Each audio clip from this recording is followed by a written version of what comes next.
Roy says, hey, Bradley, we have a tree GBP listing in Southern California that's ranked in the map pack for the money keyword tree trimming city. However, we're not getting any phone calls, and we wonder if it's because it's still not the prime season for the tree service business yet. We know that you've had extensive experience in the tree service business. From your experience with this industry, would you say that the call volume varies a lot depending on the time of year? Please advise. Thank you. Yeah, I don't know about in Southern California because I don't have any clients there. I would think that that would be a lot less seasonal, although I don't know that. But there in the tree service industry, it is absolutely a seasonal business. And in my side of the world, on the East Coast, in Virginia, our winters are bad enough that it slows down significantly every winter. I talk about this all the time, but we go through the kind of prospecting and marketing in the spring, and we keep that up throughout the summer, and we bring on clients all season long during the busy season. And then come the beginning, like at the end of fall, the beginning of winter, we usually see about a 60% attrition rate every year from that, because tree contractors in where it's more seasonal in Northeast and that kind of stuff, which is where most of my clients are, or lead gen buyers, et cetera. I mean, like, for example, I've got a client in Louisville, Kentucky. That's why I built some of those, did a lot of testing with sites in Louisville because I got a lead buyer out there. And that is less seasonal than it is in Northern Virginia region, where most of my clients and contract and lead buyers are. But it's still seasonal.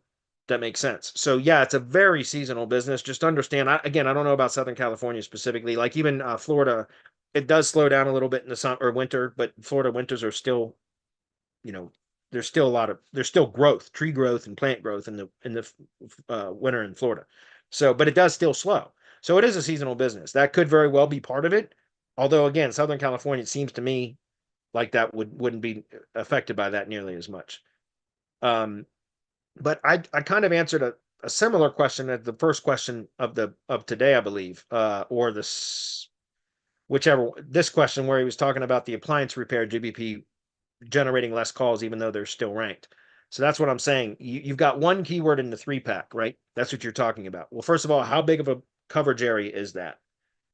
It could be a very narrow coverage area, so not very many people are seeing it. Also, my experience are tree trimming keywords have a lot less search volume than tree service and tree removal.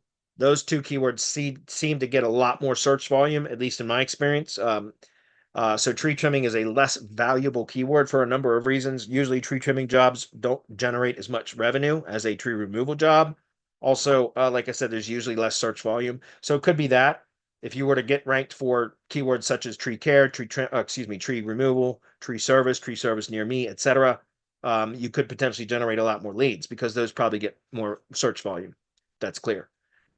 So just pointing out, guys, there's a few different regions or reasons why, even if you're ranking, all the things I mentioned before about potentially the first non-paid listing being below the fold, that could also be it. I see that a lot in tree service stuff now. For a long time, that wasn't the case in the tree service industry, but now I'm seeing Google guaranteed ads at the top, usually two, which look like maps. It looks like a maps pack at the very top of search, but it's not in a pack. It's just like maps listings. Those are guaranteed Google provider ads, local search ads, whatever you want to call them. Then below that, there's regular Google search ads. And then below that is the maps pack with oftentimes now as many as two paid listings before it gets to the first non-paid listing. So it's a map 5 pack with two paid listings. And so the first non-paid listing is below the fold.